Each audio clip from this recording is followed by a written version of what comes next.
case briefs, and so much more. LSData's got what you're looking for. In the 1940 case, Williams v. Robinson, which occurred in the United States District Court for the District of Columbia, the legal concept of overlapping subject matters within litigation claims was given center stage. The imbroglio began when a maintenance suit was filed by the defendant's wife. In retaliation, the defendant accused the plaintiff of committing adultery with his wife in a cross-complaint. Indignant at these allegations, the plaintiff denied the accusations of adultery. However, he took a step forward by later filing a separate libel and slander lawsuit, proclaiming that he was unjustly accused by the defendant.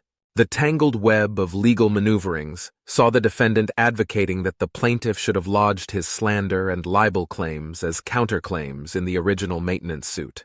This argument was grounded in Rule 13A of the Federal Rules of Civil Procedure, which stipulates compulsory counterclaims if they are part of the same transaction or occurrence. The ball landed in the court's domain to unravel whether the libel and slander allegations could be deemed part of the same transaction or occurrence as the defendant's cross-complaint. The definition of transaction in legal parlance refers to a completed action or affair, while occurrence refers to a broader series of events that make up the cause of action. Ultimately, the court rendered its decision. The slander and libel claims failed to meet the tests of being part of the same transaction or occurrence as per Rule 13A. The court pointed out that the claims lacked a common focal point, excluding them from being jointly considered. Consequently, the defendant's motion for dismissal was overruled, marking a victory for the plaintiff.